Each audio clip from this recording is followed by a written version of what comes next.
स्थानीय कच्चा पदार्थको प्रयोगलाई मुख्य आधार मानी प्राङ्गारिक चिया खेतीका माध्यमबाट रोजगारी सृजना, स्थानीय बजार व्यवस्थापन, निर्यात प्रवर्धन गरी राष्ट्रिय अर्थतन्त्रलाई टेवा पुर्याउने मुख्य उद्देश्य राखी 95 हेक्टर जमिनमा फैलिएको 6 लाखभन्दा बढी चियाका बिरुवाहरूको नयाँ र नवीन आयुर्वेदिक वा जैविक खेती प्रविधि मार्फत 10 प्रकारका चिया र 13 प्रकारका जडीबुटी प्राकृतिक मसलाहरूसहित वार्षिक रूपमा 100 टनभन्दा बढी चिया तथा जडीबुटीको गुणस्तरीय उत्पादन गरी स्वदेश एवं Japan, Germany, Canada, Australia, Korea, Ukraine, संयुक्त राज्य अमेरिका, पोल्यान्ड, नेदरल्यान्ड, फिनल्यान्ड, चीन र भारत लगायतका देशहरूमा समेत उत्पादन निर्यात गरेर वार्षिक रु 4 करोडभन्दा बढी कारोबार गर्ने नेपालको अर्गानिक चिया बगान र जैविक हरियो चिया उत्पादनको नमुना संस्थाका रूपमा स्थापित संस्था कञ्चनजङ्घा चिया बगान तथा अनुसन्धान केन्द्र 5 थरलाई प्रदान गरिएको छ। कञ्चनजङ्घा चिया बगान तथा अनुसन्धान केन्द्र 5 थरलाई सम्मान गर्न पाएकोमा मदन भण्डारी फाउन्डेसन गौरवान्वित भएको छ। उक्त केन्द्रलाई फाउन्डेसनको तर्फबाट संस्थाको उत्तरोत्तर प्रगतिको कामना साथै हार्दिक बधाई एवं सफल भविष्यको शुभकामना व्यक्त गर्न चाहन्छौँ। सहयोग गर्नुहुने सबैप्रति हार्दिक आभार तथा कृतज्ञता समेत व्यक्त गर्न चाहन्छौँ। यसरी यो 25औं वर्ष रजत जयन्ती भनेको, त्यसैले चाहिँ त्यो हामीले मनाउँदैछौँ। त त्यो बेलामा हामी यो पुरस्कार चाहिँ प्रदान गर्नेछौँ। अहिले चाहिँ यो हामीले यो राष्ट्रिय पुरस्कार मदन भण्डारी राष्ट्रिय पुरस्कार चाहिँ अहिले प्रदान गर्दछौँ। समकालीन राष्ट्रिय तथा अन्तर्राष्ट्रिय राजनीतिका शिखर व्यक्तित्व, नवीन विचारक तथा उन्नत राजनीतिक संस्कृतिका प्रणेता, सिद्धान्तनिष्ठ राजनीतिज्ञ तथा राष्ट्रियता, लोकतन्त्र, मानवाधिकार र जनजीविकाका प्रबल पक्षधर नेपाली जनताका नेता मदन कुमार भण्डारीका राजनैतिक योगदान, सोच, विचारहरूको संरक्षण एवं तिनको व्याख्या, विश्लेषण र विकास गर्न सामाजिक रूपान्तरण, लोकतन्त्र र राष्ट्रियताका लागि उहाँले दिनुभएको योगदानलाई चिरस्थायी बनाइराख्न उहाँको काम र अनुभवबाट भावी पुस्तालाई प्रशिक्षित गर्न तथा उहाँका विविध विचार आयामहरूको अध्ययन, अनुसन्धान र खोज गरी नेपाली समाजको आमूल रूपान्तरणमा ठोस योगदान पुर्याउने उद्देश्यसहित विभिन्न कार्यक्रमहरू मार्फत 2056 सालदेखि यो संस्था क्रियाशील रहेको छ भनेको यो मदन भण्डारी फाउन्डेसन। यसै सन्दर्भमा नेपालको लोकतान्त्रिक आन्दोलनमा नयाँ वैचारिक र राजनैतिक दर्शनका क्षेत्रमा जननेता मदन भण्डारीका योगदानको स्मरण गर्दै उहाँको व्यक्तित्वलाई सम्मान गर्न र उहाँको विचार र मार्गदर्शनलाई जीवन्त बनाइराख्न सामाजिक, आर्थिक, राजनीतिक तथा सामाजिक रूपान्तरण लगायतका क्षेत्रमा महत्त्वपूर्ण काम गर्नुभएका संस्था र व्यक्तित्वहरूलाई सामाजिक पहिचान र राष्ट्रिय गौरवका रूपमा प्रस्तुत गर्न प्रत्येक वर्ष मदन भण्डारी फाउन्डेसनले 2068 सालदेखि मदन भण्डारी राष्ट्रिय पुरस्कार प्रदान गर्दै आएको छ।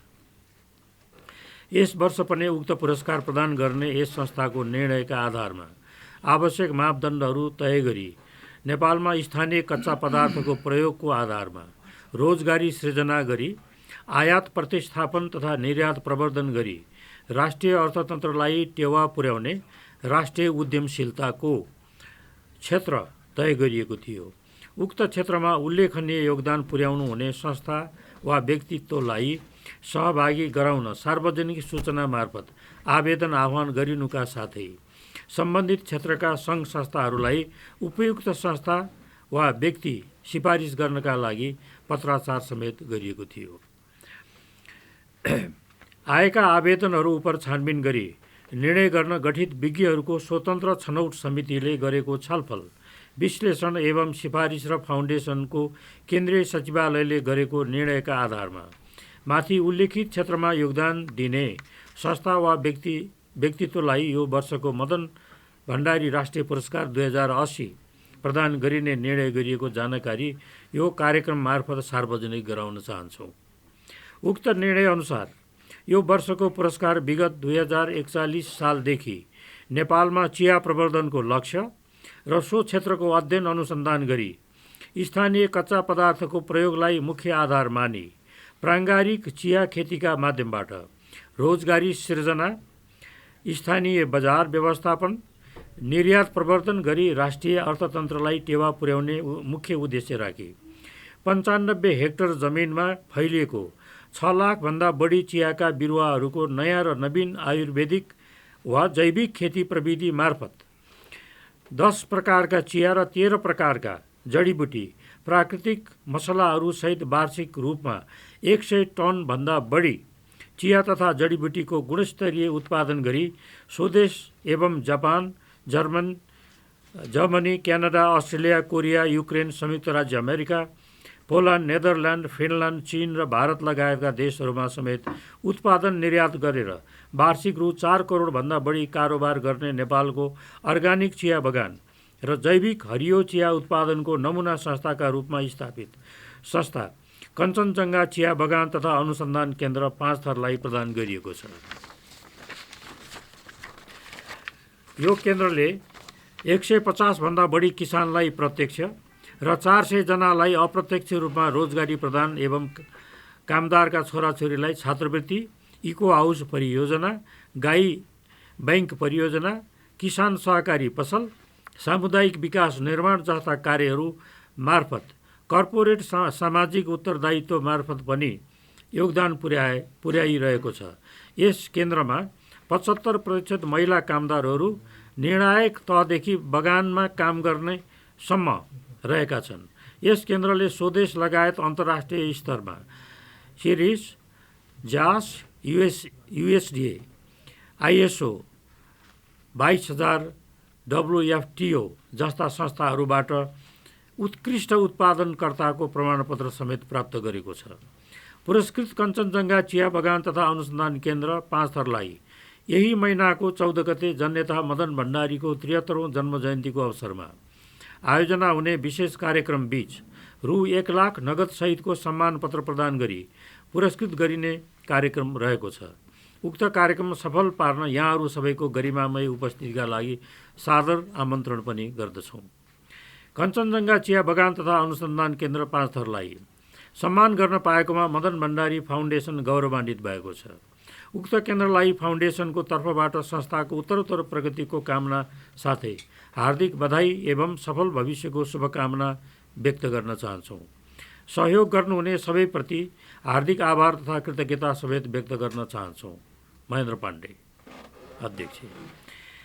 यो सँगसँगै हामीले लास्ट इयरसम्म यहाँहरूले थाहा पाउनु भएको छ, यो 14 गतेको कार्यक्रममा 2 वटा हामीले पुरस्कार दिने गरेका थियौँ। एउटा यो मदन भण्डारी यो राष्ट्रिय पुरस्कार जो हामी पर्सि दिँदैछौँ, त्यो सँगसँगै अर्को एउटा रूपान्तरण राष्ट्रिय नेतृत्व भन्ने अर्को एउटा पुरस्कार थियो, त्यो पनि हामीले प्रदान गर्दै आएका थियौँ। तर यसपालिदेखि हामीले के गर्न निर्णय गर्यौँ भने मदन जयन्तीको अवसरमा यो राष्ट्रिय पुरस्कार प्रदान गर्दछौँ र रूपान्तरण राष्ट्रिय नेतृत्व चाहिँ यो फाउन्डेसनको यसको स्थापना दिवस चाहिँ असोजको 5 गते पर्दछ।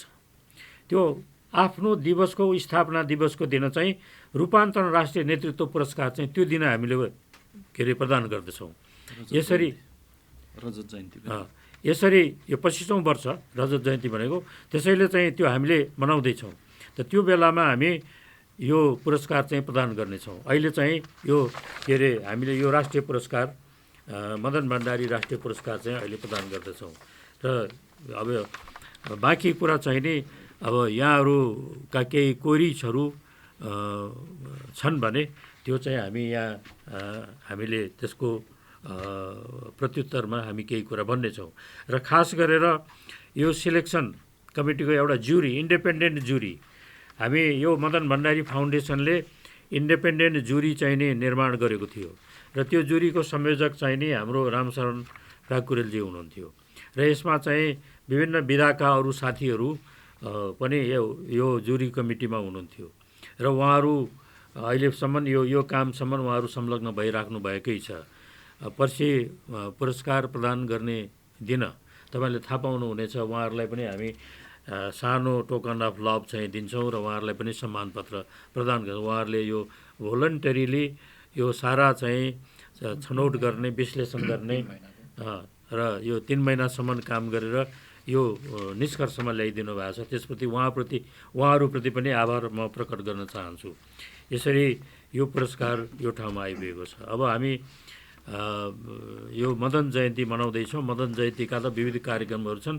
त्यो चाहिँ नि च्यासलमा 2 बजे सुरु हुन्छ र त्यहाँ चाहिँ नि यो जनताको बहुदलीय जनवाद र यसको चाहिँ विकास कस्तो राजनैतिक रूपमा कुन हिसाबले विकास भएको छ, यसको के असर छ, के प्रभाव छ, यसले कति आजको राजनीतिलाई कुन ढङ्गले चाहिँ निर्देशन गरिराखेको छ भन्ने विषयमा चाहिँ नि त्यहाँ गोष्ठी पनि हुनेछ।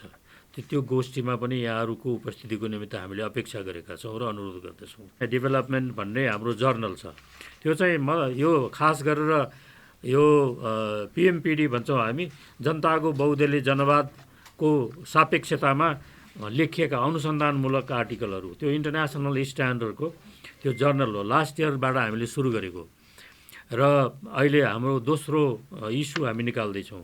यो चाहिँ प्रत्येक वर्ष एउटा इस्यु निकाल्छौँ र त्यो इन्टरनेसनल स्ट्यान्डर्डमा निकाल्छौँ र त्यो असारको 14 गते त्यसलाई हामीले लोकार्पण गर्दछौँ। त अर्को आजको दिशाबोध भन्ने अर्को एउटा नेपालीमा पत्रिका छ। त्यसमा विभिन्न क्षेत्रका लेखकहरूले लेख्नुभएका विविध सामग्रीहरू त्यसमा पस्किन्छौँ। यसपालि त्यो सामग्री अब त्यसमा आएका जो आर्टिकलहरू छन् त्यो पठनीय र त्यसलाई चाहिँ सङ्ग्रहणीय हुने ढङ्गले हामीले त्यसलाई अलि व्यवस्थित गर्ने कोसिस गरेका छौँ। पर्सि पत्रिका लोकार्पण भइसकेपछि यहाँहरूले पनि त्यो कपी अवश्य लिनुहुनेछ।